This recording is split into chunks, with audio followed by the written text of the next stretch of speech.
So, hi everyone, I'm Ankit. I'm a die-hard Pythonista and I currently maintain the Titus 2 PFA scoring engine written in Python. I have previously worked as a data scientist, software developer, and product manager. And throughout this journey, my core focus has always been to help people accelerate their data analytics and scientific computing pipelines. And today I'll be talking about Number, which is one such tool which can help you supercharge your Python code. So let's get started with it. So to begin with, we developers will love Python because it is easy to learn. The codes written are usable and readable. It has a vast ecosystem of more than 250,000 plus contributed packages. And it takes fewer lines of code to implement new algorithms and build prototypes rapidly and scale them. A feature-rich Jupyter Notebook ecosystems allows us to have an interactive environment where we can write our codes, mathematical equations, display visualizations, and add narrative text. This even promotes reproducible research and scientific transparency. And this list goes on and on. But when I was working on my master's 6 years back, I was working on solving some differential equations, working on transport phenomena. I was hit very hard by the fact that when it comes to performance, the Python implementation was magnitudes slower when compared to traditional programming implementations like done in Fortran or C++. And this made me question, if learning Python is so easy, why is increasing the performance of my Python code so difficult? Thankfully, times have changed. A lot of effort has been made in the last decade and two to accelerate Python codes. And you can have a look at this timeline, which I refer to as 2 decades of need for speed timeline, which lists various options that have been developed in the past and is currently being maintained, which can help us accelerate our Python code. So broadly, there are two ways to accelerate our Python codes. One is by using a replacement Python interpreter like PyPy, which is difficult to implement, has its own ecosystem of packages, which is significantly smaller and limited. The other popular alternative is to use C++ or C, basically Python to C++ and C transpilers like Nuitka, Python, Cython, which have limited static analysis and ahead of time compilation. Basically, the ahead of time generated code is either under specialized or it can be bloated to cover all data types. Also both these alternatives, basically the transpilers or alternative implementations, they do not address non-CPU targets like GPUs, which today are gaining prominence and widespread adoption in the Python community. And among this crowd, we have one library which is Number, which stands out. So it is easy to learn, use, and implement, just like learning Python. And it often provides performance gains, which is comparable to traditional programming languages. As there is no ahead of time compilation step, so using it is quite simple, as it can be directly plugged in your Jupyter notebook and you are ready to go. So what is Number? Basically, it is an open source JIT compiler that translates a subset of Python and NumPy code into fast machine code. One of the reasons why its name is Number, because it's an amalgamation of NumPy and Mamba, and Mambas are known to be 10 times faster than actual Python. So they are one of the fastest snakes. So that's why it is called Number. And basically, all you need to do is just add a JIT decorator on your function which you want to speed up, and you'll get performance gains which is similar to C++, C, and Fortran without switching interpreters or languages. So to understand this further, let us go through this entire Number workflow and know how it works. So basically, first you start with adding the ngit decorator to the function you want to accelerate. Ngit stands for JIT in no Python mode, which is the preferred mode of supercharging your code. as it has zero involvement of the Python interpreter in the compiled code and leads to the best performance. So you add the ng decorator. When the function is executed for the first time in a particular session, what happens is basically uh, it does a bytecode analysis of the Python function. Okay, based on the bytecode analysis, then it generates a number IR, which is the intermediate representation, and the function arguments are also analyzed, and the data types are inferred. Post this analysis, we rewrite the IR. So the new intermediate representation is rewritten. Then it goes through the process of lowering. Basically, lowering is when you convert this low level. Basically, it converts into a low level LLVM IR from this high level number IR.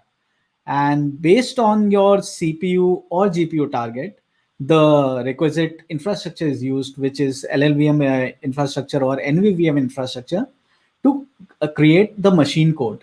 And this machine code can be cached. If you include the cache option as true, it can be cached. And definitely this gets executed without, and this entire process basically happens at the backend. And Number has various facilities of using this environment variables. So you can, at each and every step, if you want to dig deeper into your intermediate representation or the generated codes, you can dig deeper using this environment variables. You can turn dump IR to 1, and it will automatically dump the IR. So it is not that everything is a black box. You can, if you want to inspect, you can use this environment variables to inspect the generated codes in each of the stages which I discussed in this workflow. And now let's get started with using number, and we'll begin with the most popular example, which is Mandelbrot set. In this example, I'll go through some of the codes and see how we can actually accelerate this Mandelbrot set generation. So let us go through the code. So before we begin with the Mandelbrot set, I'd like to tell you what exactly it is. So you can see this image right now. Yeah. So this is basically a Mandelbrot set visualization. It is a set of points on the complex plane, which always remains bounded to a threshold value while solving the quadratic recurrence equation. It is an iterative process, and the iteration at which the complex point escapes the threshold value, we basically try to color it based on that iteration value, and we generate this beautiful visualization of Mandelbrot set. And this problem is quite compute intensive in nature. And right now, let's see how we can use number. But before that, let us see how actually we can.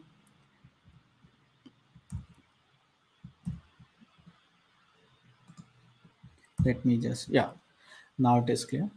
So what happens is basically the first step is to import the requisite libraries. So this canvas is basically the library that I've written to just for the visualization purposes. So I'm just abstracting the computation part from the GUI part. So this handles the GUI aspect, which we'll see right now.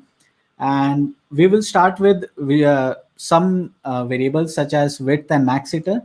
So these are to set the domain size. So we are setting the size of the complex grid as 600 cross 600 pixels, and the maximum iteration for which we are going to check for each complex point is 100. So after 100, we'll assign all the points which are still in the threshold value as a single color, which is black. And we'll start with the definition of the function. So let's write the function. So this is a pure Python function, and you can see it is evaluating the Mandelbrot set, the colors, basically the RBG value of each and every points on that particular pixel. And it starts with this pixels, which is a list of tuples. And this tuple is basically represents the RBG tuple, the red, blue, green channel that we are going to compute for this two-dimensional list. And now we are going to traverse in this complex plane. So basically this is done using for loops, and here y denotes the imaginary axis along which we are going to traverse, and x denotes the horizontal axis, which is the real axis. So the complex number corresponds to each grid point is initialized over here, you can see. So based on the boundary values, which is represented by B box is basically the boundary points. We'll see where it comes into the picture.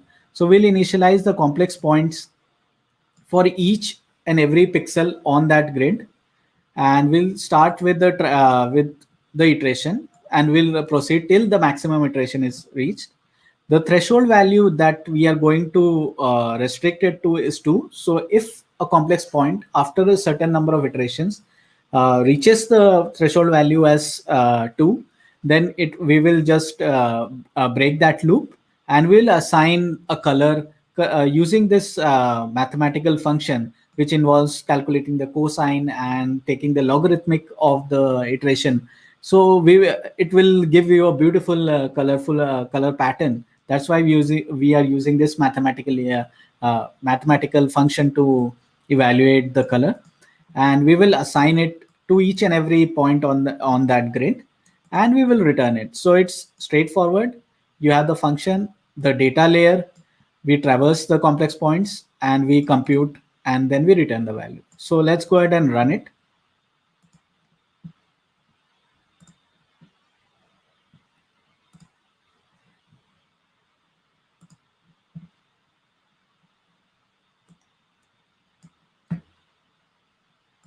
Yeah. So we have our Mandelbrot set generated over here. So it's a 600 cross 600 pixel grid. And you can see it took around in the title bar, you can see it took around 1.91 seconds to generate it. So the reason why I separated the GUI layer from the basically computation layer is so that I can interact with this set. So let me just draw a rectangle and zoom into a particular region. So right now I've drawn a rectangle. So you can see it took around 2.81 seconds to generate the zoomed basically value, which is if we are zooming 7 times, then it took around 2.81 seconds. So let's zoom further. You can see it takes some time, but as we zoom further, we can see that the visualization of the set is not that great. One of the reason is because we have restricted the maximum iteration to 100. So let's see if we can increase that iteration and get a clearer picture. So let's go ahead and set it as 1000. So now the maximum iteration is 1000. Let's go ahead and run the function. You can see it takes some time to launch.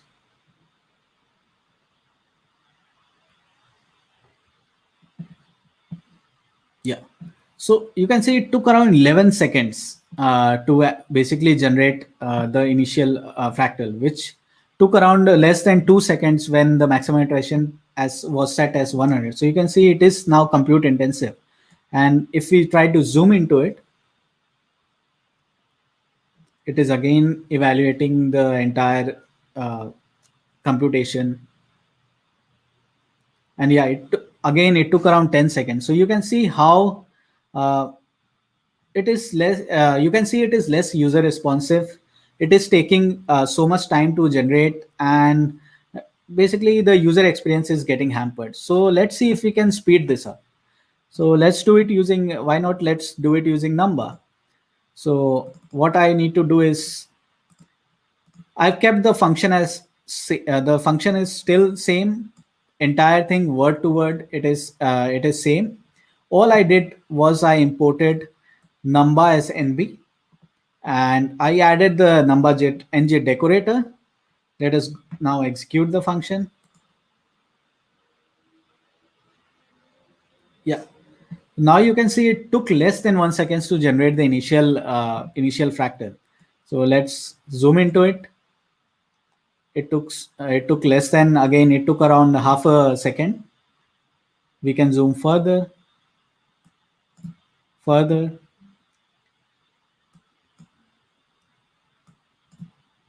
So now we are at 10 to the power 4 times zoom level. So you can see we have generated a good recurrence pattern. We have discovered it, and it takes around half a second, and it is quite user responsive. But is that it? Can we go further? Can we create a much clearer fractal? Let's increase the zoom level to 6000, maximum iteration to 6000 to get more. So the higher the iteration value, the more distinct the boundary will appear, and you can zoom even further into it. So let's set the max iteration as 6000.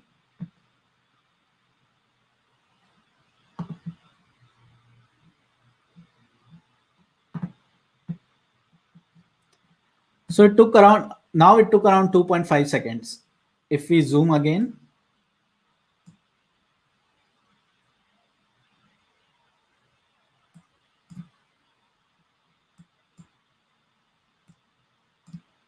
we are zooming further.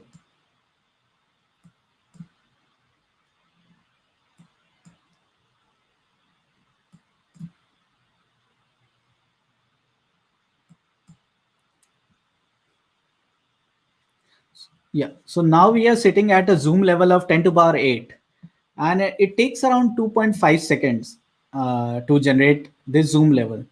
So, and right now it's 4.9 seconds. So 4.59 seconds. So can we increase? So we have achieved a maximum iteration of 6000. It takes lesser time than the pure Python function, but can we speed it even further? Yes, we can. So Numba provides us with several options, such as executing the code in parallel. So you can see over here, all I need to do is just add the parallel equal to 2 option, and the loop, which I think can be parallelized, can be just converted from range to nb.prange function. So we can use this prange function to explicitly tell that, okay, this is the loop that can be executed in parallel, and Numba will automatically generate your code, which can run on multiple threads. So you can easily parallelize your code and gain even further performance. So let's go ahead and run the function.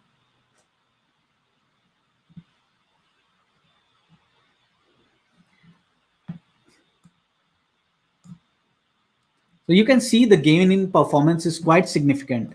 So earlier, the thing that was taking computation that was taking around 2.5 seconds, now it has dropped to just 100 milliseconds. So you can see how you can easily parallelize your code and create high performance codes using Numba.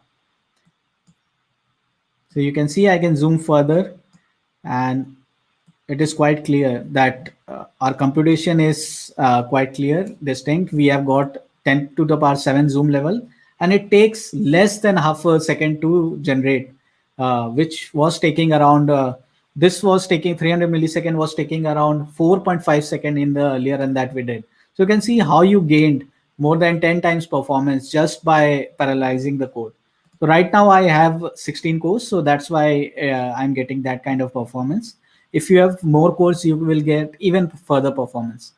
And the changes that I need to do was minimal. I just added parallel equal to true flag, and uh, created a nb.prange function instead of range to parallelize that for loop. So can I do it further?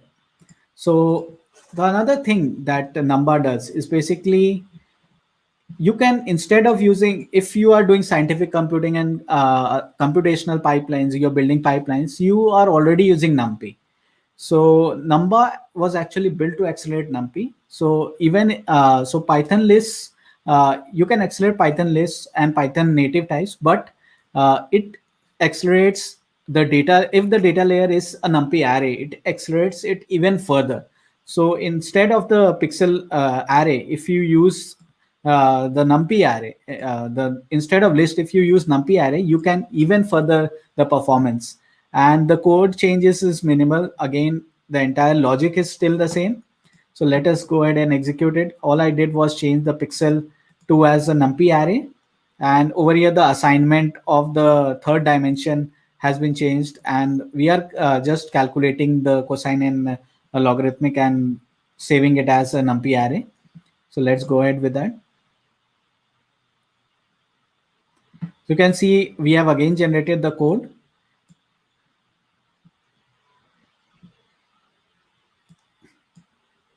And it is taking 2.9 seconds, which was what we achieved earlier. This is the pure numpy code, so there is no number acceleration over here. It is taking 2 seconds, 4 seconds to generate.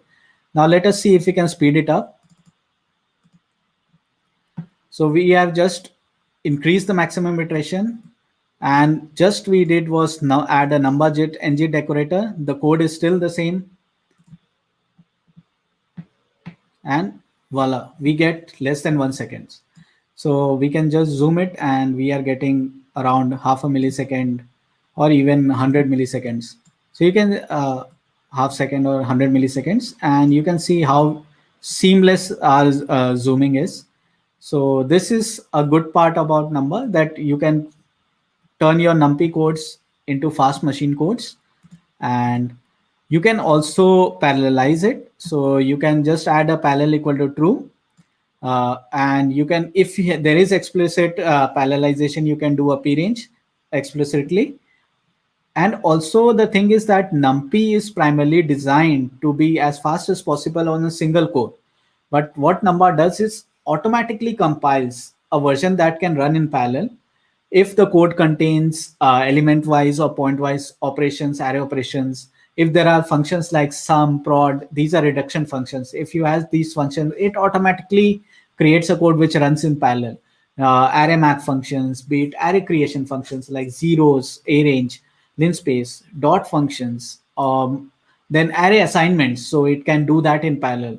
And the reduce operator can be also done in parallel. So what NumPy was primarily designed to be as fast as possible in single core, and what Numba does, it takes it into multiple cores, and it gives you even further performance. So we just did parallel equal to 2. It automatically creates a parallel version of this NumPy code. And also we have explicitly mentioned that, okay, this loop can be run in parallel. So let's go ahead and execute it. You can see the performance has significantly increased. The zooming is seamless, and it takes around 100 millisecond to basically 500 millisecond to actually compute it. So you can see how NumPy, if NumPy is used as a data layer, you can still accelerate your code. But what if you are using NumPy pipeline, and you are already familiar with things like vectorization? So what happens is, basically in vectorization, you can actually create in NumPy you can create a ufunc, which uses the broadcasting rules to actually run on the arrays and compute the results in parallel. So you can do that in Numba, and in NumPy you have this feature, but you have to write the ufuncs in C API basically. And if you are not familiar with C API, Python can help you. In Python, Numba can help you write that thing in Python and directly compile as a NumPy ufunc. So there is no learning curve of C involved, where you create a ufunc in C and then plug it in and use it in your scientific computing pipeline in Numba. So it also, but in NumPy, there is a NumPy vectorize decorator, which does similar thing, but it is neither optimal and nor it is efficient. So it is just for convenience. The vectorize decorator is just for convenience purposes, and the speeds that you gain are not that significant. So it is not creating a ufunc. You can see it takes quite a significant time. It takes more than 1 second for this evaluation, then 2.5 seconds for this evaluation. So it takes quite a significant time. So it is not running the codes in C. So what you can do is just replace this vectorize if you are doing NumPy vectorization, you can just replace it with Numba vectorization. So you can just plug in the number vectorization and it will create a corresponding ufunc, numpy ufunc, which you can plug it in. So over here, I have created a ufunc, which is get max iter. So it does the same iteration process and it returns only the iteration value. So I have just calculated the iteration value over here. You can see it's seamlessly tied up in my numpy pipeline over here. So I am creating this, calling this vectorized function, which is a ufunc. Then I am calculating the pixel values and returning it. So you can see how seamlessly I can create ufuncs using number vectorize decorator. So all I need to do is just run it, and you can see how you got less than half a second per computation at each stage. So you can see how fast it is, the ufuncs.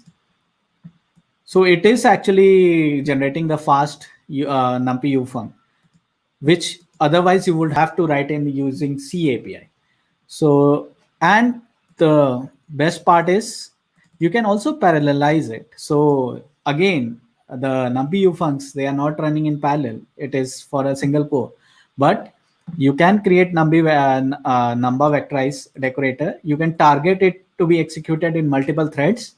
All you need to do is add a signature. Basically, this signature nothing but it tells the input data types and the return value of the output. Since vectorization operate, this ufuncs operate on scalars, so each and every pixel point is input as a scalar, and you are computing the iteration, which is also returned as a scalar, and this happens in parallel. So you can create and target it as in parallel, and you can easily execute it. You can see you gain a lot of performance. So you can see the performance gains is significant. It takes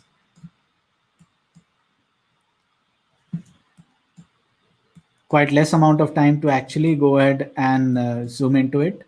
So it takes less than 300 seconds, and note that the maximum iteration is set as 6,000 instead of 1,000. That's why it is taking around 200 milliseconds. But if it was 1,000, it will take less than 100 milliseconds.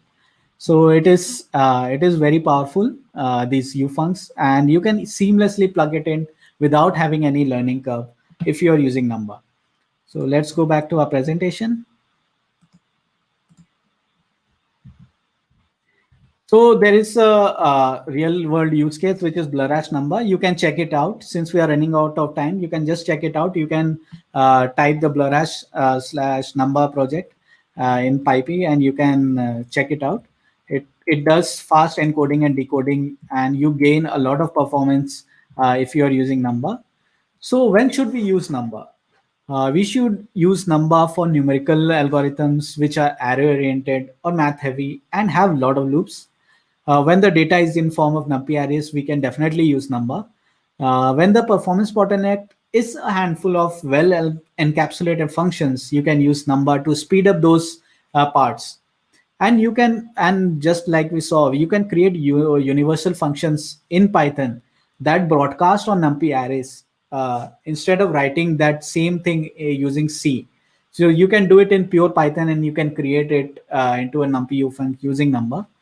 And you can generate, we saw how easily we can generate parallel codes targeting multi-core CPUs using Number. So it is really beneficial. These use cases are really beneficial, and you will gain a lot when you use Number.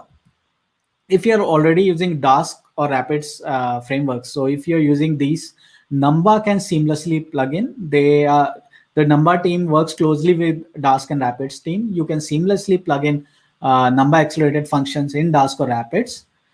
You can even run it on IoT devices like Raspberry Pi. You can run Number on Raspberry Pi and speed up your code. So the Mandelbrot set code that I showed you, it got I gained around 20x speed up when I nged on Raspberry Pi device. So you in Raspberry Pi, if you want to use Number, you can use the Berryconda, and using Berryconda, you can install Number and run it. And that's it. So thank you, and I'm open to questions.